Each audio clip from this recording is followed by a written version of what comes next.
Testing audio. Okay, well, thanks guys. As it turns out, my audio was muted. Fantastic. Okay, well, hey, welcome to the VIP bi-weekly webinar series for Agency Platform. Hopefully you can see my screen okay, and now you can hear me. I just got back to the States. I spent the last 6 weeks in Mumbai at headquarters there and had a great time. One of the things that kept coming up from agencies that are particularly newer signups, and they have a lot of questions on hiring sales staff. When would you go about hiring sales staff? How to train sales staff? How much should you pay sales staff?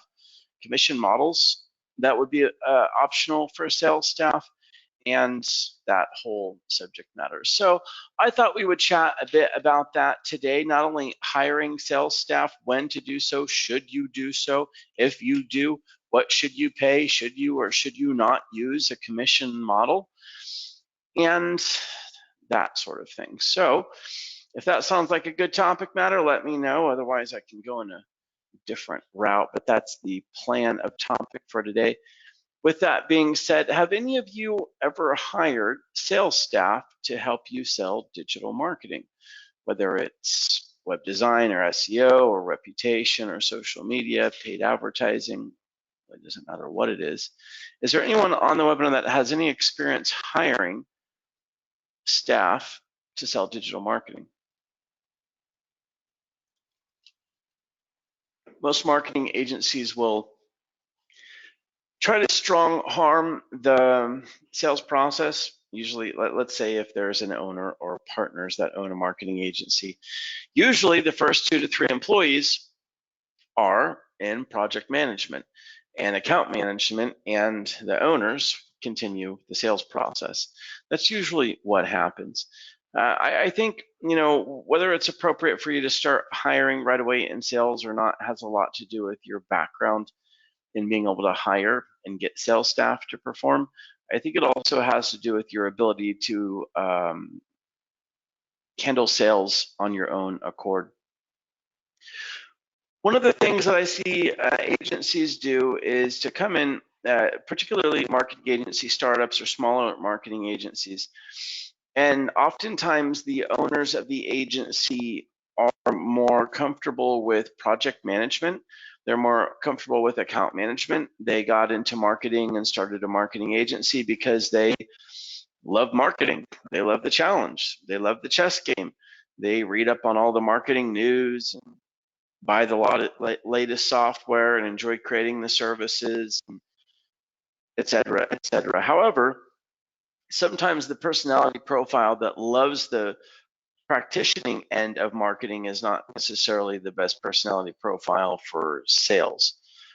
Sometimes you get 2 in 1 and it's fantastic, but oftentimes not. So a lot of times owners of startup agencies gravitate more towards the practicing end, which means they gravitate more towards project management, account management, client check-in meetings, trying to get a marketing campaign to produce a positive ROI for the client, and which could yield, for example, project management, account management, and babysitting clients taking up the majority of the time of agency owners, and then there's no one there to grow the agency.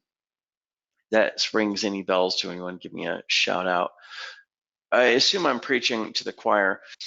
So then the conversation usually comes up, when should you hire sales? Well, if you're really deep into client management and on the practicing side of things, I would recommend hiring into sales right away, because sales really isn't your thing. If sales is your thing and it's the main thing that you want to head up in your agency, then the first couple of employees you're going to end up hiring will be project managers, so you can keep yourself in sales and continue to push sales until you get so busy pushing sales that you need to hire.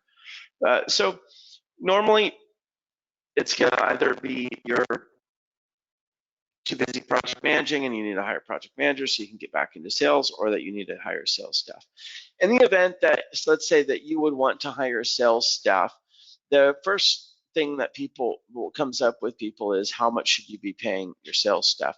So I'll share just oh, I dug up an article before this webinar. I'll share it with you and the link. This is sales commission model options. The nice thing about hiring into sales is you don't have to pay a large salary necessarily. You can put a strong commission model on top of sales. And then you'll get the people involved in sales that only make money in their pocket if you make money in your pocket. But I do recommend paying someone a base salary in sales than putting a commission model on top of it. That base salary in sales could be as low as $10 an hour, could be $12 an hour. And that's not a completely unreasonable base salary if you have a good commission model on top of it. Meaning that if they're making $10 or $12 an hour, they could probably survive on that. But so they would have the security and the safety net of knowing that they do have a salary coming that would probably cover their rent and basic groceries and whatever else. So the worst comes to worst, they break even for the month. But with a good commission model on top of it, they could make $3,000, $4,000 in 1 month. So what would that look like in digital marketing? Well, gross margin commission plans, that's one thing. If you're wanting to give them a percentage of all of the revenue that's coming through, that's doable. You can do it on a gross margin commission plan or what's called a tiered commission plans. But I recommend putting together, first of all, identifying what services you are willing to provide a commission model on. And one of the things that agencies do that formulate commission models is they'll go out there and take a bit of a lazy approach to it where it could be, okay, well, you know what, just to make things easy, which is not the best thing to do, I'll put, for example, a 20% commission to my sales guy on anything that you sell. It's 20% flat in perpetuity as long as you're working for us. So, and that goes for reoccurring revenue. And that's the most common commission model that agencies come up with. The problem with that is that one, you're giving away 20% of lifetime revenue in perpetuity, and also it's not always the biggest carrot that's out there. For example, if the client's going to be closed on a contract, marketing contract, for example, or just a marketing campaign that, let's say, $1,000 a month in revenue, which is not bad, then what if it took 3 months for that sales rep to close that client? And then what if it's a month client and they're going to pay $1,000 a month, so they put down $1,000 for the first month, and the sales rep takes 20% and gets $200. Well, if it took them 3 months to close that client, or even 2 months to close that client, and the big carrot they get for closing that client is $200, it's there, but it could be more. Now, not only is it, so the initial payment that would come up the first time of the $200 is decent, but in perpetuity is whenever it's going to stack up, or for example, over the next 6 months is when it would stack up, and that would, for example, be $1,200.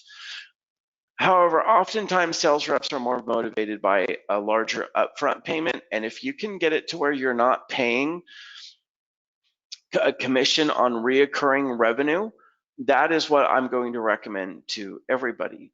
So does anyone have any idea why I would recommend not creating a commission model that includes paying out a percentage of reoccurring revenue, like 20% or 10% even, to your sales staff? Any idea why you would not want to pay reoccurring commission models on the reoccurring marketing revenues?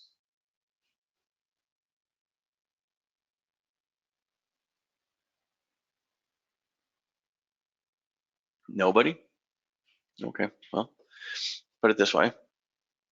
Let's say that we did do that, and let's say you're a salesperson working for me, and we've got a 20% of revenue split to sales staff as commission, meaning that maybe you start performing really well and you're motivated the first month, and the second month you're motivated and you pull, let's say that you pull in 10 clients that are paying $1,000 a month because you just went crazy for 3 months and just really worked so hard to close down these clients. And so now you've got 10 clients signed up paying $1,000 a month which is going to be $10,000 a month, and you're now getting 20% reoccurring on that. Plus your, say, let's call it $12 an hour or $2,000 a month base salary. Means base salary, you're at $2,000, and now you've got $2,000 a month in reoccurring revenue coming in predictably, okay? Keyword there, predictably every single month as part of reoccurring revenue. Starting to feel a little bit secure. You're now making $4,000 a month. If you feel comfortable at that level, maybe you're not going to be as motivated to continue working hard to bring in new sales. Now let's say that you weren't comfortable at that level, so you worked even harder, and now you're pulling in a total of $6,000 a month, including commissions, because it's reoccurring revenue, and that's going to be fairly predictable income now. At some point, the problem with having a reoccurring commission model, well, a reoccurring revenue commission model, is that your sales staff can get lazy. Why? Because they can say, well, you know what? I've been busting it hard. This month, I'm going to get $5,000 or $6,000 or $4,000 or whatever they're comfortable with. And so are they going to work as hard in sales? That $2,000 a month base salary that you're paying them, are they going to try hard? The problem is, oftentimes they won't, and unless you just get an absolutely fantastic salesperson that's so energetic and won't stop. Most people at some dollar point will get comfortable, and that's a problem. And I'm telling you guys, this is a very big problem. I have this conversation over and over and over with agencies that have sales staff on commission model with recurring revenue percent payout. Their sales staff gets lazy because they can predict next month how much commission they're going to make. They can look at it and say, I'm good with that. What if I tried to do as little as possible for 1 month and just have fun? And they're going to get paid the exact same amount of money, and they're relying on the reoccurring revenue model to come through. Point being, I recommend not doing a reoccurring revenue model on commission, which means what? Well, what it's going to mean is that you're going to have to give them a bigger carrot up front. So if it's not reoccurring, you want them to hunt down a new lead and close new sales every single month. And if I'm running a sales team, that's all I want. I want you rewarded only for closing down new sales every single month. I don't want to reward you for the sale that you closed the month previous, or 2 months previous, or 3 months previous, and especially not 6 months previous or a year previous. I am not rewarding you for that in sales. And why? Because you're not project managing them. You're not managing their account. You're not dealing with all the problems in the marketing campaign that may be there. You're not handling their billing, and you're not supporting the overhead to the company either. And the ongoing growth of the company is only going to exist not just because you retained a client, which only if you get new business in through the front door. So create a sales model that only rewards your sales staff when they bring in new business, and not for when the business they brought in 3 months ago makes another payment. That is a vital structural component to a commission model. And now where's the challenge? Well, the challenge is, if you're not going to be paying out a percent revenue of a percent commission on reoccurring revenue, how are you going to get enough money in their pocket whenever they close down a new client? Well, so there's a couple ways to do this. First of all, a lot of you do not charge a setup fee. Now, a setup fee could be 1 month's equivalent to a campaign. So bear with me here. We're going to talk about how to get a large chunk of money in a salesperson's pocket whenever they initially close a new client. That is a one-time payment that they make, which is a huge carrot, and it is not a reoccurring commission percentage. So one option to do that is to charge the equivalent to a setup fee. Most of you don't charge setup fees because we do not charge setup fees. But you have to ask yourself, why do a lot of retail agencies charge setup fees for things like marketing campaigns? One of the reasons why setup fees are charged is because it's to recoup the cost of marketing and sales bandwidth to get that new client in and through the front doors. It's a simple math equation. I talk to agencies all the time, and whenever I bring up setup fees, I get a common response I get is something like, yeah, we don't do that, or that's one of the benefits to our company is we don't charge setup fees. And the list goes on and on and on. Now, it doesn't matter whether, to me, of course it matters to you, but to me it doesn't matter so much whether or not you want to charge a setup fee or whether or not you think it's ethical. It's not about any of that. It's about a simple math equation, which is what? A setup fee is meant to be there to cover your marketing and sales bandwidth cost required to get that new client in through the front door and closed. Therefore, you need to be able to charge a setup fee that's going to cover that cost. Do you know what it costs for you to acquire a new client? Anybody?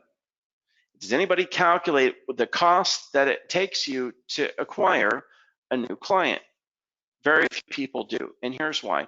Let's say that you are running marketing, and you know how much you're paying for paid advertising, and you know how much it costs you per cost per click to get a new lead in and then get them on the phone to a sales rep. Maybe you know the cost per lead, and based on your conversion ratio, you know how much it costs you to get that lead in through your front door that's going to convert through paid advertising. Maybe you know that number. And then you have to understand how much time does it take a salesperson on the phone to convert them. And why does this matter? It matters a lot, actually. If you're paying a sales rep, let's just say you're paying a sales rep $20 an hour with commission, everything else factored in. I don't know. It's a nice, easy round number. What if it takes that sales rep 5 hours on average to close a new lead? What if it takes them 10 hours? $20 an hour, 10 hours is $200. What if through paid advertising it costs you $100 to convert a lead? And now you're at $300 in overhead for a cost per client acquisition. That's what I charge a $300 setup fee. It's math. Lose money or make money. So one of the things you can do, so my framing that not only is to show you, hey, this is to recoup sales costs. That's what setup fees are for, and setup fees are important because it's a business equation. You need to make money. Not only do you need to make money, you need to make enough money to be able to pay sales staff. You are never going to grow your company unless you want to run sales and be the sole salesperson that's just always smashing sales. But you're not going to grow your company unless you can afford to hire in the sales staff. But even at that, you need to be able to be charging enough to be able to support project managers if you're going to be the one that's going to be primarily running sales. Setup fees can help with this because you could charge, for example, if obviously if it's a $1,000 a month campaign. Okay, I always say setup fees should be equivalent to your monthly cost, average monthly cost. So if you're pulling the client in and it's $1,000, well, let me correct my statement on that. It should be equivalent to the average monthly cost minus if it's direct ad spend. If the client's going to come in and they've got a $10,000 a month ad spend, don't recommend you charge them $10,000 setup fee. The setup fee should be what they would be paying normally for monthly recurring marketing activities outside of direct ad spend, which for a local business could be anywhere between $750 and $3,000. Setup fee should be equivalent to the monthly cost. And here's how some agencies handle that. They don't actually launch the campaign with us the very first month. And again, this is what some agencies do.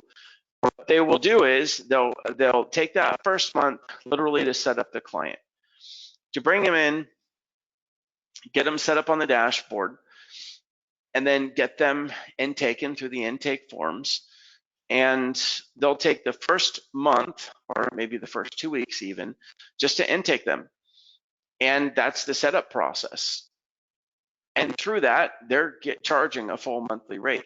There's usually other things that they have to throw into that. For example, if you offer them If you have lead management services that you offer for them or some other services that would be set up in month one and there's other setup fees, they blend when they start the campaign with their setup costs. So they don't always start the campaign right away.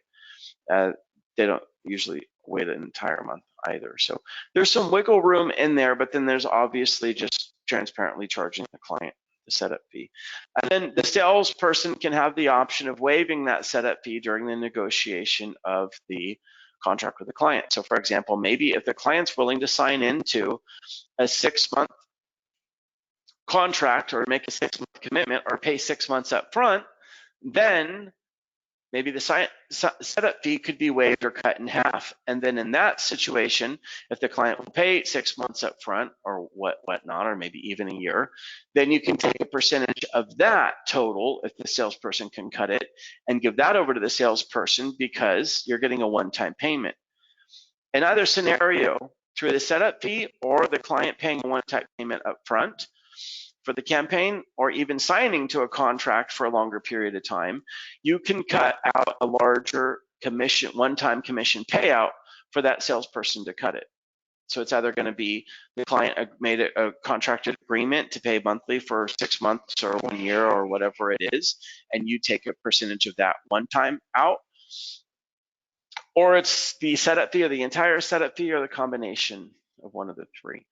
Anyhow, either way, the way that it yields is the salesperson, once they close that client, they're going to get a one-time payout on that. That's going to be significant enough to keep them sprinting. And that one-time payout will make it to where after that client's closed, they don't have to go back and think about the client. They don't have to think about monthly revenue coming in from that client at all. And 100% their focus is on closing the next lead and getting them launched, because that's how the sales commission model is put together for them. So with that being said, yeah,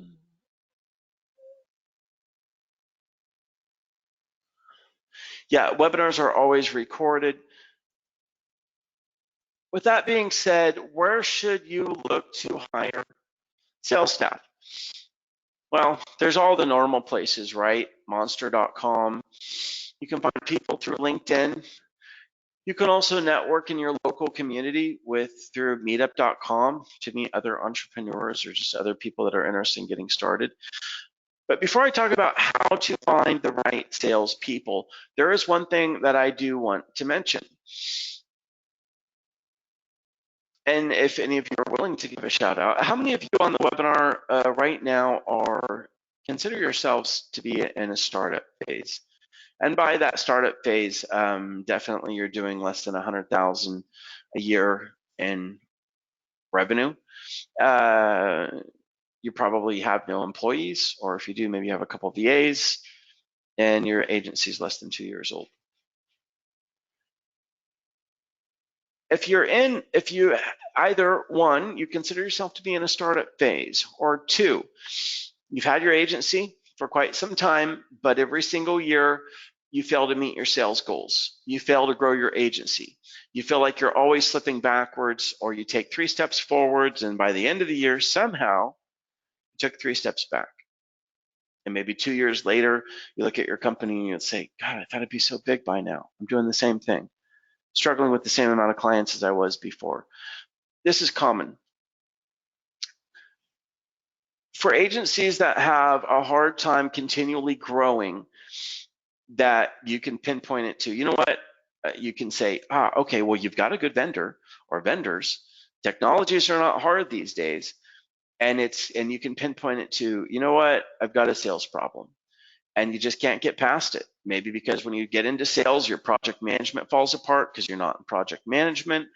But either way, you're failing to make sales work for you. And maybe you've tried to hire sales before and you weren't able to make it work. Here's one of the problems with taking an agency owner, an agency executive that is not good in sales themselves, and having them hire a sales rep, train the sales rep, supervise the sales rep.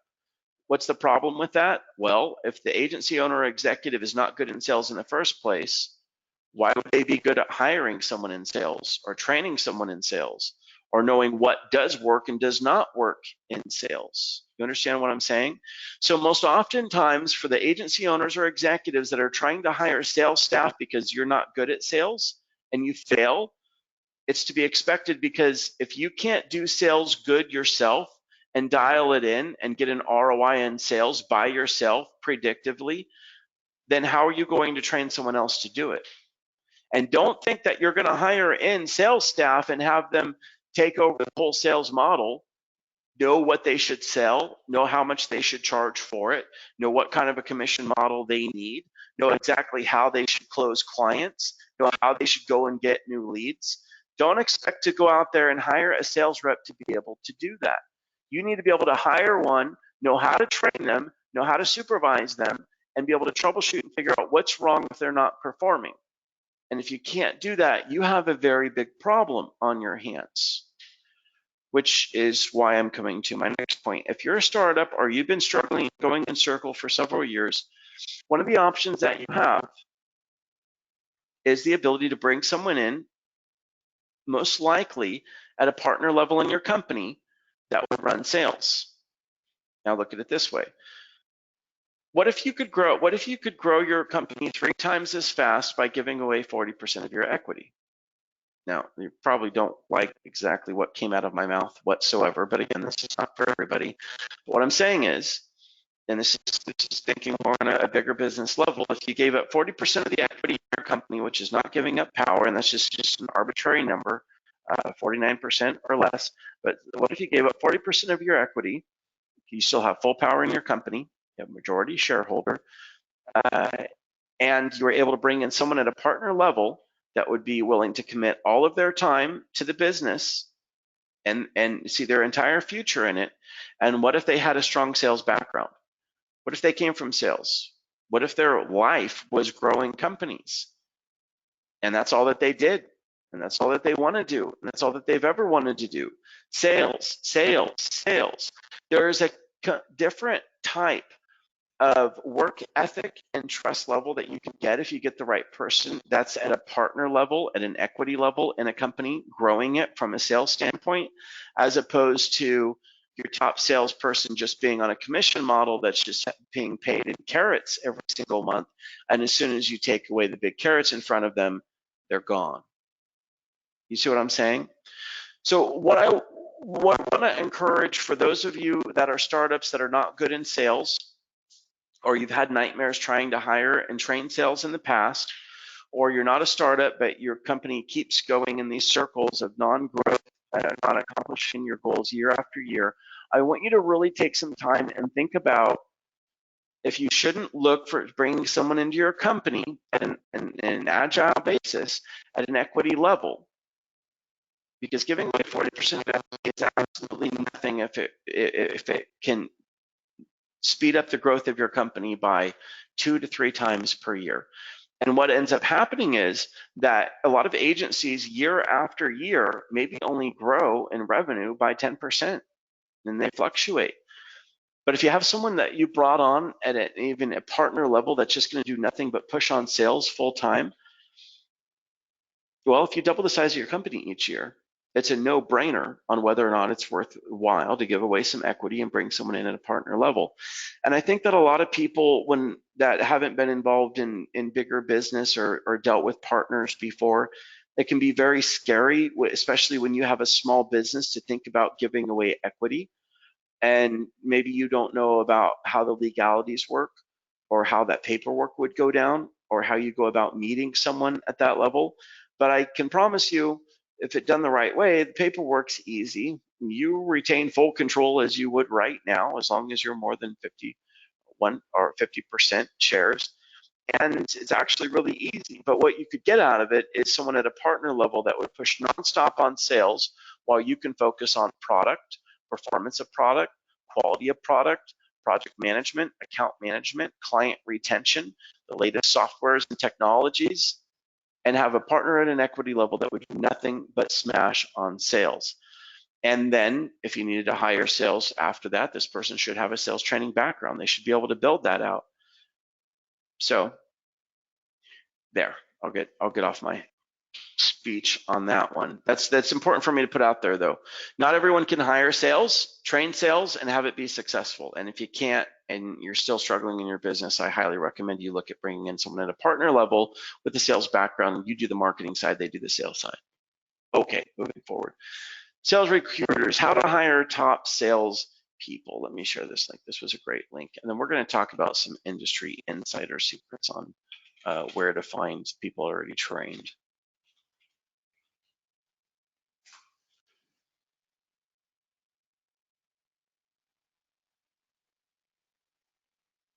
So whenever it comes on where to find them, I've had quite a bit of success on Monster, and of course this article is going to be a bit biased because it's by Monster. But what I look for whenever I'm looking for sales staff is I'm looking for someone that's been target driven in the past. For someone that comes into sales that's never been into sales, it's a difference whenever you think about going to work and you're only target driven every single day. Target driven, task driven, target driven, no targets achieved, no money, base salary that's not worth it. That is a lifestyle. It's a different way of working. So to hire someone that hasn't been on a similar commission model to what you're going to hire, it's not that you can't find good people and train them into it, but it's going to be a bit of a foreign world for them, and they're going to have to get used to it. If you can find someone that's been on a similar commission model that you offer that's target driven, that's going to be a really big deal. And they should be able to provide you with proof of results of the targets that they've achieved in their past sales efforts. And it doesn't have to be whatsoever that they've sold digital marketing in the past. To me, they need to be a bit techy. I don't want to hire someone that's only sold, industrial equipment to old school business owners for the past 20 years, but they don't have to be a digital marketer, not in my book. They need to be good. They need to be really good. They need to be a little bit techy at least, but they need to be able to use a CRM, right? Not they need to be able to type. But otherwise, they really just need to be a go-getter, and they need to have a proof on their background that they can close. Now, I have seen people specifically target former sales reps from Reach Local. Reach Local does about, help me out guys, 100 million a year in revenue or more. So they have people in their sales arena that write scripts and train on scripts and are very well paid. They've done a lot of trial and error on their hiring and how to close. And their sales reps that have been with them for quite a while come with a big bag of tricks. They come with all the scripts they've ever been trained on. They come with what it took to make all the repetitive phone calls to people. They know the sales cycle because it's similar. They know how long it's going to take from initially contacting a potential lead to closing them, because Reach Local services are going to be similar to yours. So hiring a Reach Local representative that used to work there is something that I've seen people target. I've seen it work out very well for people, and I've seen it not work out so well. I think you just got to know how to manage salespeople, and and if anything else. So where would you go to find someone that used to work for Reach Local? Well, you can go in LinkedIn, and you can search for people based on their job history that they used to work at Reach Local. You can also, I believe on Monster and some other job sites as well, using a keyword search for Reach Local, it will bring up people that have that documented that they used to work there. So you can specifically target former sales reps from other companies. And again, I've seen people hire 3 to 4 Reach Local reps within a month for about 3 months running until they built out their entire sales operation. That's how many of them there are that are out there. So you take a company doing 100 million a year in revenue, and over the last 8 years, how many sales reps have they churned through? A lot, a tremendous amount.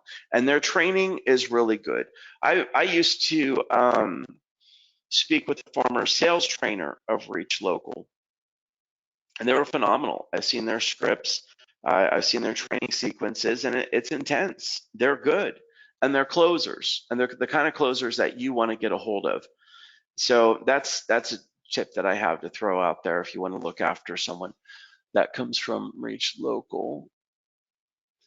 Otherwise, in terms of,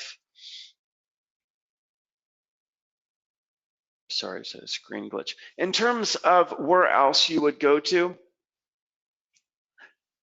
I like networking. I mean, if you have a network of people that you know, I think it's great. I never hire friends. I really recommend staying away from that. But I do think it's good to network a bit with LinkedIn and then also look for people that have their resumes available in your local area and put job advertisements that are out there. And make sure that you write up your job advertisement to be very encouraging. If you're willing, if you're able to give and estimate that their commission off of closing one client in an ideal situation could be $1,000, and their target would be to close three clients a month. Okay, well that's 3,000 in commission, and their base salary of 2,000 means that it's 5,000 a month, and that's 60,000 a year. So with by meeting minimum performance expectations, it would be 60,000 a year expected money that they're going to make. That'll catch a lot of eyes. It'll catch a lot of eyes, and that should be the minimum as well. They should be able to close, if they work aggressively, they should be able to expect to close 3 new clients a month, and that should put them at a overall income level throughout the year from you at close to 60,000 a year. That's decent. You should be able to play ball with that. The rest of it's just organizing it to where you make sure that either it's your setup cost or it's being able to close the client on a 6-month to 1-year commitment, some way that you're going to get an initial payout to that rep of closing a client and trying to get it $1,000 carrot out to them is what you're pushing for. If there's smaller packages or solutions and the smaller client levels, they get like a $500 carrot, fine. But they should be pushing for $1,000 carrot and trying to close 3 clients at that level a month. So, does anyone have any questions on that topic matter at all?